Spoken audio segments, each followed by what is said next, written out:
Hello అండి. మనం ఇదివరకు 2 పార్ట్స్‌లో ఆర్డరు 1 to 5 ఒకటి, 5 to 10 ఒకటి, మొత్తం ఓవరాల్‌గా 10 ఆర్డర్స్ కోసం మనం డిస్కస్ చేసుకున్నాం కదా. ఇప్పుడు నెక్స్ట్ వచ్చేసరికి 10 నుంచి 20 వరకు చూద్దాం. 10 ఆర్డర్స్ ఒకేసారి సింగిల్ షాట్లో చూద్దాం. ఇక్కడ ఒకసారి రివైజ్ చేద్దాం. ఫస్ట్ వచ్చేసరికి ఇది parties of suits, plaintiff defendant ఉంటారు. ఫ్రేమ్ ఆఫ్ సూట్ ఉంటుంది, అడ్వకేట్ వస్తాడు, ఇన్స్టిట్యూట్ చేస్తాడు, పంపిస్తాడు.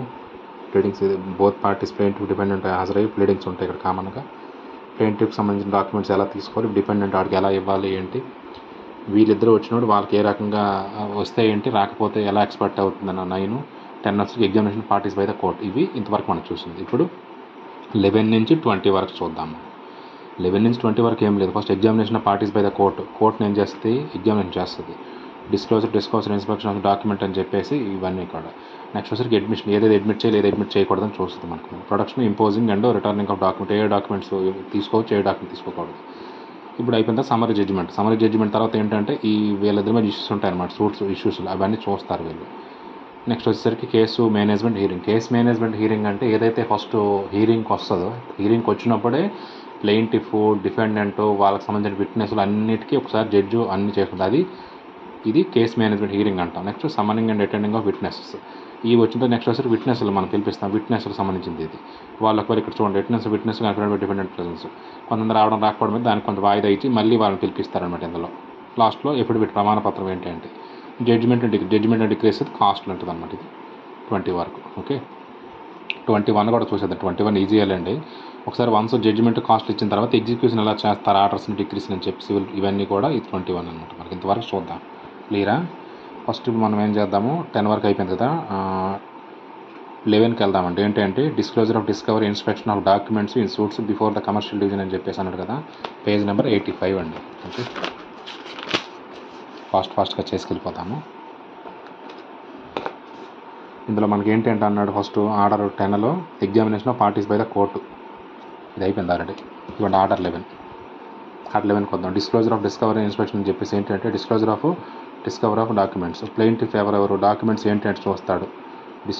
డిస్కవరీ ఆఫ్ డాక్యుమెంట్, ఏ డాక్యుమెంట్స్ని ఎందులో చూస్తారని చెప్పేది ఎగ్జామినేషన్ ఉంది. క్రాస్ ఎగ్జామినేషన్, డిఫెండెంట్ విట్నెస్, తర్వాత ఇందులో ఈ 2 పాయింట్స్ వచ్చేసరికి ప్లెయింటిఫ్ డాక్యుమెంట్స్. సెకండ్ పాయింట్లో డిపెండెంట్ డాక్యుమెంట్స్. ఈ 2 కూడా ఎందులో ఉంటాయి మనకి, డిపెండెంట్ డిస్కవరీ డాక్యుమెంట్లో రూల్ నెంబర్ 1లో ఉంటాయి. ఓకే,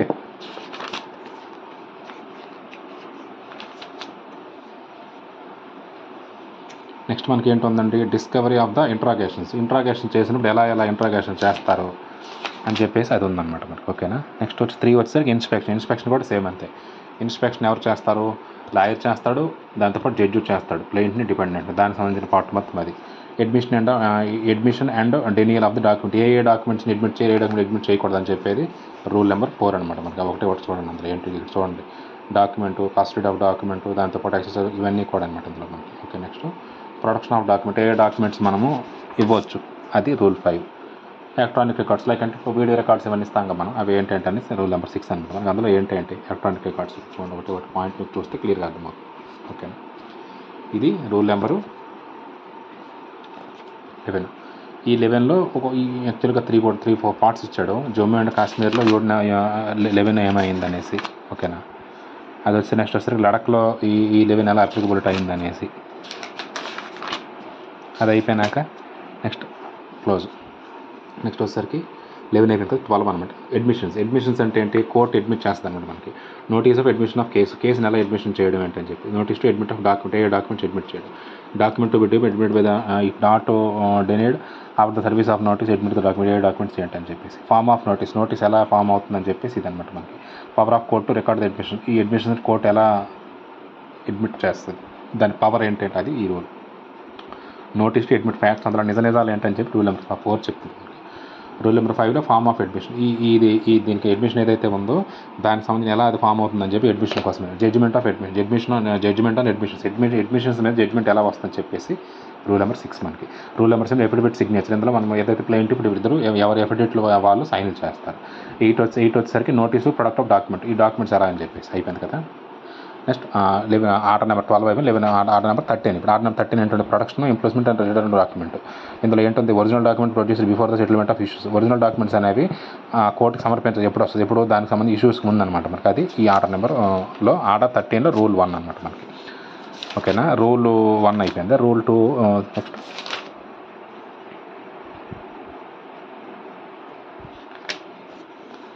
రూల్ 3 వచ్చేసరికి rejection of irregular independent agreements. కొన్ని సంబంధం ఉన్న డాక్యుమెంట్స్ని మనం సబ్మిట్ చేస్తామంటే కోర్టు యాక్సెప్ట్ చేయదు అనమాట మనకి, అది చెప్తుంది అనమాట. ఓకేనా, next endorsement of document admit in evidence. కొన్ని ఎవిడెన్స్ అనేవి మనము ఎండోర్స్మెంట్ చేస్తాం అనమాట మనకి.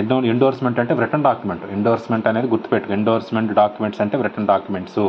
అది ఇటు ప్లెయింటిఫ్ కానీ డిపెండెంట్ కానీ దానికి సంబంధించిన దానిలో మనం యాడ్ చేసుకోవచ్చు. లాయర్ కానీ జడ్జి కానీ వినకపోతే లాయర్ అనేవాడు ఎండోర్స్మెంట్ రిటర్న్ డాక్యుమెంట్లో మనం ఎక్స్ట్రా ఎవిడెన్స్ కింద వాడుకోవచ్చు. అవి ఇవన్నమాట ఎండోర్స్మెంట్ అంటే.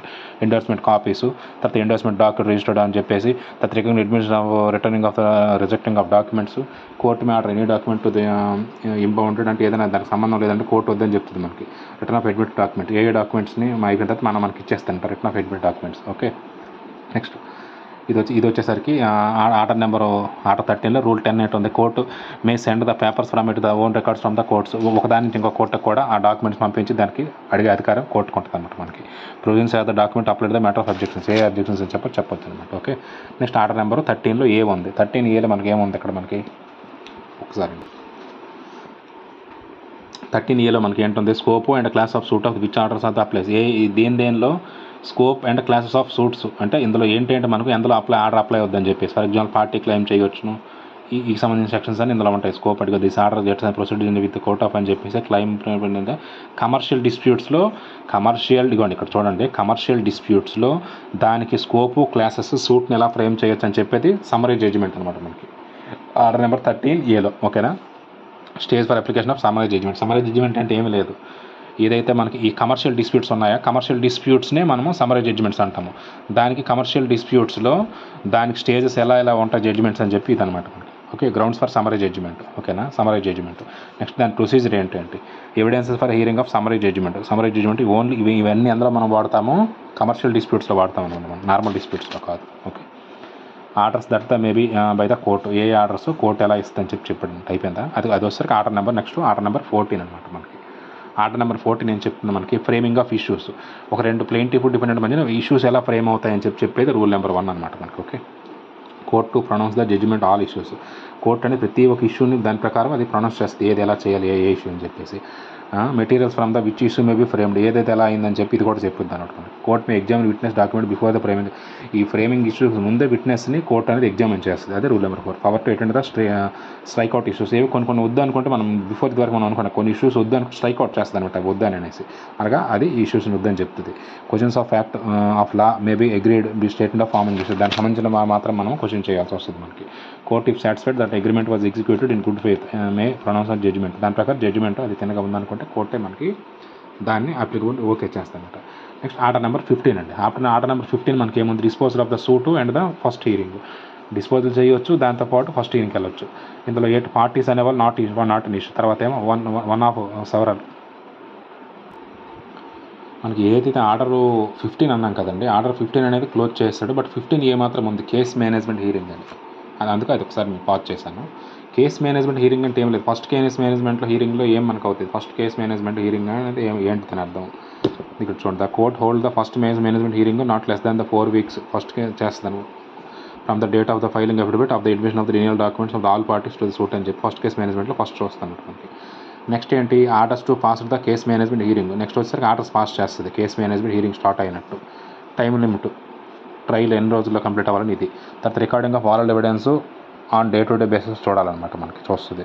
తర్వాత case management hearing during trial, ఎన్ని రోజుల్లో కేస్ మేనేజ్మెంట్ హీరింగ్ ట్రయల్ చూడాలని కూడా ఉంటుంది అనమాట. Powers of court in case management in between. ఈ కేస్ మేనేజ్మెంట్ ఏదైతే ఉందో దానికి సంబంధించిన దానిలో కేస్ హీరింగ్లో ఏమైనా ఎక్కువ తక్కువలు ఏమైనా కోర్టుకి ఒక పవర్స్ ఉంటాయన్నమాట, అది మనకు చేయవచ్చు దానికి సంబంధించింది విన్నారా. నెక్స్ట్ అడ్జర్న్మెంట్ కేస్ మేనేజ్మెంట్ ఇవన్నీ కూడా దానిలోనే ఇక్కడ first class management, order of fast case మీద హీరింగ్, నెక్స్ట్ వచ్చేసరికి టైం లిమిట్, నెక్స్ట్ వచ్చేసరికి కేస్ మీద hearing, powers of court hearing ఏంటంటే ప్రాబ్లమ్స్ ఏం చేయొచ్చు అని చెప్పేసి ఇదంతా adjournments of case management hearing, consequence non compromise with order అని చెప్పేసి. ఓకేనా, అది వచ్చేసరికి నెక్స్ట్ అది అయిపోయింది. ఆర్డర్ 16 అంటే summons and attendance of witness. ఇప్పుడు ఏం పార్ట్ అయిపోయింది, ఈ పార్ట్ అంతా అయిపోయి క్రాస్ ఎగ్జామ్ ఇవన్నీ అయిపోయింది. ఇప్పుడు సమన్స్ పంపిస్తుంది ఎవరికి, విట్నెస్, బాబు మీరు రిటర్న్ రావటం చెప్పడానికి. అది ఒకసారి మీకు ఇండెక్స్ ప్రైజర్ చూపిస్తాను. ఇండెక్స్ ప్రైజర్ చూస్తే దానికి మీకు కంపారిజన్ చేస్తే మీకు అర్థమైపోతుంది. 15 అయిపోయింది కదా. Summons to attendance of witness రావాలి. ఒకవేళ విట్నెస్ కానీ రాకపోతే నెక్స్ట్ జడ్జిమెంట్ తీసుకుంటాము. నెక్స్ట్ వచ్చేసరికి హీరింగ్ సూట్ చూస్తాము. నెక్స్ట్ అయితే ఎఫిడవిట్ లాయర్ వేస్తాడు. లాస్ట్ జడ్జిమెంట్ డిక్లేర్ అయిపోతుంది. Cost last execution. ఇది నెక్స్ట్ అనమాట.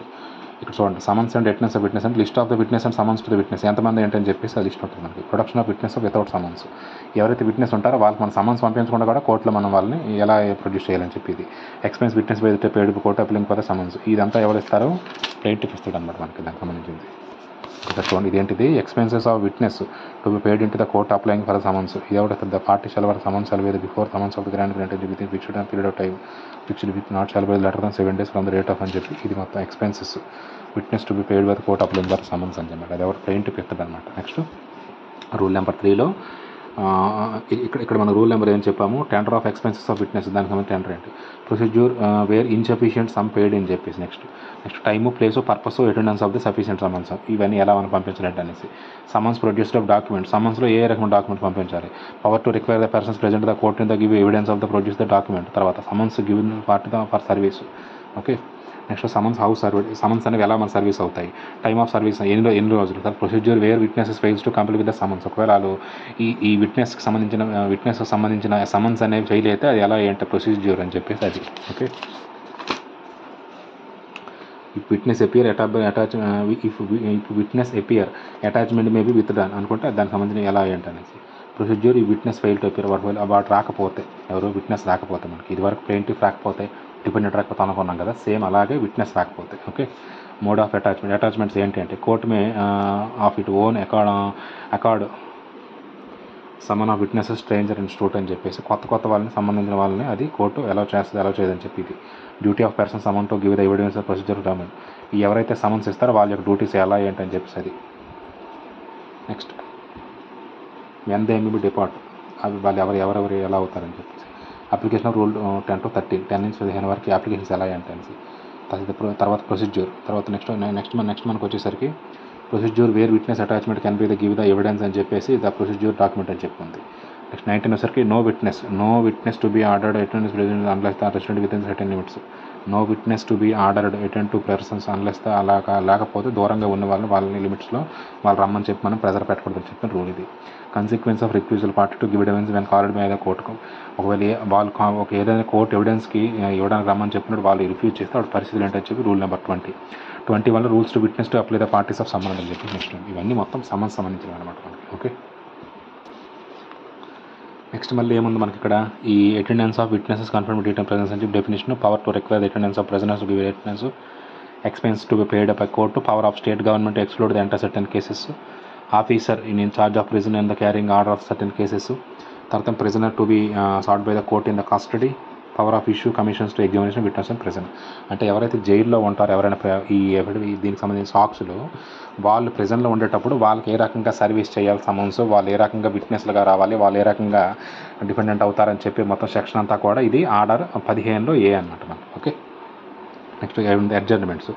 ఇప్పుడు వాళ్ళు విట్నెస్ చేస్తాం, వాళ్ళకి రాలేదనుకోండి, అప్పుడు వాయిదాలు తీసుకోవడం. కోర్ట్ అనేది గ్రాంట్ టైం హీరింగ్కి ఇస్తుంది. Okay. Proceeding of parties to pay appear of the day fixed, వాళ్ళు రాకపోతే నెక్స్ట్ వచ్చేసరికి court may proceeding out eight standing with the fails to procedure evidence, ఇవన్నీ కూడా ఇందులో ఉంటుంది అనమాట. ఓకే. తర్వాత నెక్స్ట్ వచ్చేసరికి నెక్స్ట్ సెక్షన్ ఏంటో ఉంది మనకి 18 hearing 18 hearing of first shoot and examination of witnesses. Right of begin first వచ్చేసరికి కేసు బిగిన్ అవుతుంది. Statement of production of evidence ఏంటంటే ఇవ్వాలని చెప్పేసి అందులో ఉంది మనకి. తర్వాత ఎవిడెన్స్ వేర్ సెవరల్ ఇష్యూస్, ఒక ఎవిడెన్స్లో ఎక్కువ రకమైన ఇష్యూస్ ఉన్నాయి అనుకోండి, అప్పుడు ఎలా ఏంటంటే డివైడ్ చేస్తుందని చెప్పి అది అవుతుంది మనకి. తర్వాత party to appear before the other witness, వేరే వాళ్ళు party to appear before the other witness, వేరే విట్నెస్ ముందు ఎలా రికార్డింగ్ ఎవిడెన్స్ని మనం రికార్డ్ చేస్తాం. తర్వాత వెన్ ఇక్కడ ఏమని చూడండి, వెన్ డిపోజిషన్ ఆఫ్ ఇంటరప్ట్ అయితే ఏంటి, ఎవిడెన్స్ అంటారు 138, ఎవిడెన్స్ 138లో మనం ఎలా ఏం పెడతామని చెప్పేసి. తర్వాత మెమోరాండం మెమోరాండం అని చెప్పాను కదా, మనం రాసే document, writing document. Memorandum when evidence not to be taken down by the judgment. ఒకవేళ జడ్జి అనేవాడు కొన్ని మాటలు కొన్ని వాళ్ళు రాయలేనని మన రిటర్న్ డాక్యుమెంట్లో మన వైపు ఎవరైతే లాయర్ ఉంటారో ఆ లాయర్ రిటర్న్ రూపంలో చూపించేసి దానికి సంబంధించిన మనము ఇవ్వచ్చు. దాన్ని ఈ రూల్ నెంబరు 8లో ఉందన్నమాట మనకి. రూల్ నెంబర్ 9లో when evidence may be the taken in ఇంగ్లీష్లో ఎప్పుడు తీసుకుంటారు. Any particular question answer may be in the taken by the down అని చెప్పేసి. తర్వాత question subject to the allowed in the by court 11. Remarks of demand of witnesses. కొన్ని వాళ్ళ యొక్క హావభావాలు, వాళ్ళ మాటలు ఎలా ఉన్నారు రిటర్న్ విట్నెస్కి సంబంధించిన సెక్షన్స్ అన్ని కూడా వాళ్ళు కోర్టు జడ్జి చూస్తారు అనమాట. Rule number 12. Rule number 13 memorandum is evidence of an appeal of cases. కొన్ని ఏంటంటే అవి ఇవ్వచ్చా ఇవ్వకూడదు అన్న కేసెస్లో అపీల్ మెమోరాండమ్ ఆఫ్ ఎవిడెన్సెస్ ఏవైతే రాసి ఉన్నాయో అవి అన్ అపీలబుల్ కేసెస్. అవి మళ్ళీ మనకి అప్పీల్ పెట్టి విజ్ఞప్తి చేయలేము. ఒకవేళ చేయడానికి దానికి ఒక పర్టికులర్ టైం ఉంటుంది అనమాట. అది దానికి okay. Power to deal with evidence be to another judge అనమాట. 15. Next power to examine the witness immediately. ఎవరైతే విట్నెస్ ఉంటారో వాళ్ళని వెంటనే మనం చేయాలనుకుంటే దాన్ని ఎలా ఏంటని చెప్పి ఇది. The court may recall the examination పెట్టి ఒకసారి మనం చేసి ఇంకోసారి కూడా మనం అనుమానం రీకాల్ చేసుకెళ్ళవచ్చు అనమాట. మనకి power of court of inspect. ఒక్కొక్కసారి అనుమానాస్పదంగా కూడా మనం ఇన్స్పెక్ట్ చేయొచ్చు వాళ్ళని. Power to get statements of round the commission కోసం అయిపోయింది. నెక్స్ట్ ఇదంతా అయిపోయింది. ఎఫిడవిట్ అంటే ఏంటి, మనం ఈ ప్లెయింటిఫ్ వాళ్ళందరూ ఉంటారు కదా, ఈ సమన్స్ కిమెన్స్ అయిపోయిన తర్వాత వాళ్ళు వచ్చి మన సంతకాలు పెడతారు. ఆ ఎఫిడవిట్ కోసం ఎఫిడవిట్లో power of order to point the power to ఎఫిడవిట్కి సంబంధించిన పవర్ ఏంటి, power to order the evidence of depend the cross examination ఎలా చేయొచ్చు డిపెండెంట్ మ్యాటర్స్ అని విచ్ ఎఫిడవిట్స్ అవి మీద కన్ఫర్మ్ ఏ ఎఫిడవిట్స్ అనేవి మనకు కన్ఫర్మ్ అవుతాయని చెప్పేసి ఒక సెక్షన్. ఓకే. అందులో కోర్టు మీద కంట్రోల్ ఎవిడెన్స్ చేస్తుంది, రిజెక్టింగ్ ఎవిడెన్స్ చేస్తుంది, ఫార్మేట్ ఆఫ్ గైడ్లైన్స్ ఎవిడెన్స్ ఇవన్నీ చూస్తుంది. తర్వాత కోర్టు మీద కంట్రోల్ ఎవిడెన్స్ ఏదైతే సాక్ష్యాలు ఉన్నాయో వాటిని కంట్రోల్ చేసే రైట్ కూడా కోర్టుకు ఉంటుంది మనకు. ఓకే, క్లియరా. Next redacting of the rejecting of the evidence. కొన్ని రిజెక్ట్ చేస్తుంది. Format of guiding of evidence of evidences. ఈ సెక్షన్ అంతా కూడా అయిపోయింది. ఇప్పుడు నెక్స్ట్ వచ్చేసి సెక్షన్ నెంబర్ ఆర్డర్ నెంబర్ 20 అనమాట. Order number 20 judgment and decree. ఒకసారి ఇవన్నీ ఫస్ట్ వచ్చింది ప్లెయింట్ డిపెండెంట్. నెక్స్ట్ వచ్చేసరికి అక్కడ ఇష్యూస్ ఫ్రేమ్ అయ్యాయి. ప్లేడర్ వచ్చాడు, ప్లెయింటిఫ్ సమన్స్ పంపించాడు, సమన్స్ పంపించిన డిఫెండెంట్ వచ్చాడు. వాళ్ళు చేసిన తర్వాత వాళ్ళకి సంబంధించిన క్రాస్ ఎగ్జామినేషన్, విట్నెస్లు వాళ్ళు రాకపోతే అడ్జర్న్మెంట్స్ ఇవన్నీ అయిపోయినాయి. లాస్ట్ ఎవిడేట్ అవుతుంది జడ్జిమెంట్ అండ్ డిగ్రీ వస్తుంది అనమాట. జడ్జిమెంట్ అండ్ వెన్ ప్రొనౌన్స్ ఎప్పుడు వస్తుంది, పవర్ ఆఫ్ ప్రొనౌన్సింగ్ జడ్జిమెంట్. తర్వాత judgments to be signed, judgment to be small case courts. తర్వాత court state decision of each issue. తర్వాత court inform the parties to where appellants of the where the parties are the not represented by pleaders. Content of decree. తర్వాత ఏమో preparation of decree. Next వచ్చారు copies of judgment when be made available. Date of decree ఎక్కడెక్కడ ఉంది. తర్వాత next వచ్చారు procedure the when judge vacate office before the signing of the decree. తర్వాత decree for the recover of immovable property, decree for the delivery of the movable property, decree may be direct the payment installation, decree may the position of the mesne profits, decree is specific performance by the contract of the sale of the less immovable property, decree in the administration of suit. తర్వాత నెక్స్ట్ వచ్చేసరికి decree of in pre examination suit. Next వచ్చేసరికి decree in the suit of dissolution of partnership, decree in suit of the account between the principal and the agent.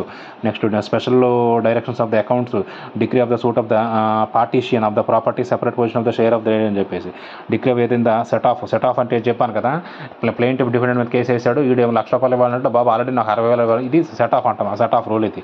Next certified copies of judgment and decree of the furnished. Next order number 20A కాస్ట్లు ఏంటంటే provision related certain items, cost awarding rules of the made by the high court. ఇందులో cost అయితే payment అంటారు decree. Payment అంటారు డిగ్రీలో ఏంటంటే మనకి mode of payment money and decree. తర్వాత land situated in more than 1 jurisdiction, ఒకటి రెండు ఎక్కువగా ఉంటుంది. Transfer the court of small cases, mode of transfer, procedure where the court desires small executed to be another court. Next వచ్చేసరికి court receiving the copies of decree file the same without the proof. Execution of decree order by the court of in which is sent. Execution of high court decree the transferred by the high court. Application of the execution oral application.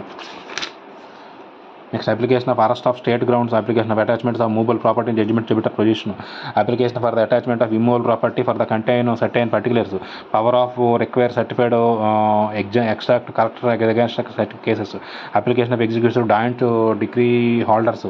Next వచ్చేసరికి application for the execution of transfer decree, procedure of receiving the application for the execution of decree, execution of case of cross decrees, execution decrees of cross claims of the same decree, cross class the cross in the mortgage cases, simultaneous cases, notice to the so cause against executed in certain cases, sale not to be aside, death, judgment debitor before the sale but after the service of the proclamation of the sale, procedure for the issue of a notice ఎలా issue చేస్తామేంటని చెప్పేసి. Next వచ్చే process of execution అంటే ఏంటి, endorsement process ఏంటంటే ఉంది. Next when the స్టేకి వెళ్ళడం, మనం స్టేకి వెళ్తే అంటే వెన్ కోర్టు మేబీ ఎప్పుడెప్పుడు కోర్టుకి మనం స్టేకి వెళ్ళొచ్చు. Order court when pass of the decree of the appellate court ఇందులో ఈ స్టేకి వెళ్ళామన్నాం కదా, మనం స్టేకి వెళ్ళినప్పుడు ఒకసారి డిగ్రీ ఏదైనా వచ్చింది అనుకోండి, స్టేకి వెళ్తే స్టే ఇచ్చినంత వరకు కూడా ఆ డిగ్రీ అనేది అక్కడ స్టేలో ఉంటుంది మనకి, అది దాని meaning. Order of court which may cause the applicable court of the binding upon the court apply. Stay of execution pending in the state between the decree holder and judgment debitor అని చెప్పాక ముందు point అది. Mode of execution decree of payment money, decree of specific movable property, తర్వాత decree of specific performance, registration of conjugal rights or the injection.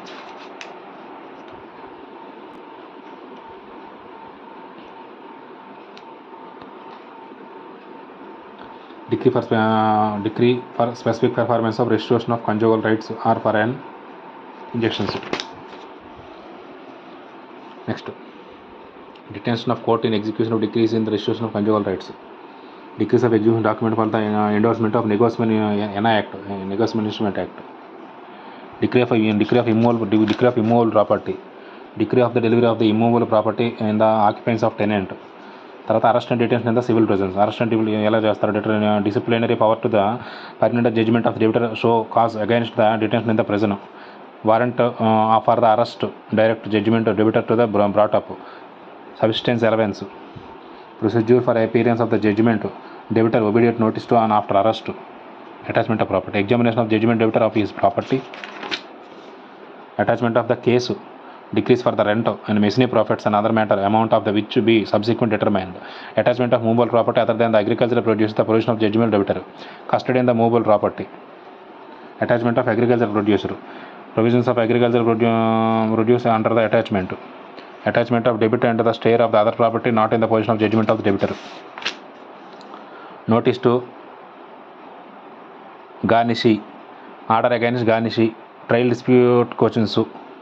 Procedure when debitor belongs to third person. Order in regard of third person. Payment of the garnishee to be valid discharge. Cost and appeals. Applications of the negotiable instrument. Attachment of share of immovable. Attachment of salary allowances servant of the government or railway company of the local authority. Attachment of salary allowances by the private employees. Attachment of partnership of properties. Execution of decree against the firm. Attachment negotiable instrument. Attachment of property custody of court of the public officer. Attachment of decrees. Attachment of immovable property. Removal of attachment of the satisfaction of decree. Order of the payments of the coins or currency notes of party of the entered in the order decree. Determination of attachment. Adjudication and claim of the unobjections. Adjustment of claims or objections of the attachment of the property. Stay of sale. Sale generally. Power to order to property attachment to be sold, the process to be the paid of the person entailed. Sale by whom conducted and how made. Proclamation of the sales, public action. Mode of making proclamation. Time of sale. Adjournment of the stoppage of sale. Saving of certain sale. Defaulting of the purchase and answering of the law on a resale. Decree holder not to be bid on the by property without permission. Mortgage not to be bid and the sale without the leave of the court. Restriction of the binding of the purchaser of bidden. Sale of movable property. Sale of agricultural producer. Special provisions of relating to the growing crops. Negotiable instrument of share corporations. Sale by the public auction. Irregulations not to be virtual sale but any person injured by may sue. Delivery movable property debitor and shares. Transfer of negotiation instrument and shares. Vesting order in the case of vesting order in the case of then property. Sale of immovable property. What court may be order sales. Postponement. Postponement of sale of judgment to debitor and the rise of the amount decree. Deposit by the purchaser to resale and default. Time of payment in full for money. Procedure in full payment, default payment. Notice of resale. Bid of co-sharer have preference. Application of set aside sale and deposit. Application of set aside and sale of the ground of irregularity fraud. Applications to be purchased aside sale and the ground judgment debitor having the no sale interest. Sale when the become the absolute to go aside. Return of purchase money in certain cases. Certificate of purchase. Delivery of the property in occupation of judgment debitor. Delivery of property in the occupation of tenant. Next was the resistance delivery the position of the decree holder and purchaser. Resistance of objection of position of immovable property. Order signed after registration. Disposition of decree holder and the purchaser. Order of the passed and upon the application of disposition. Questions to be determined. Rules not applicable to the transfer of pendenity light. Orders to be treated as degree. Ordered as rule 1 number 1 1 subject as the resulting of the pending suit, hearing of application, settling చేసే order pass the ex parte etc. ఇది order number 21 వరకు.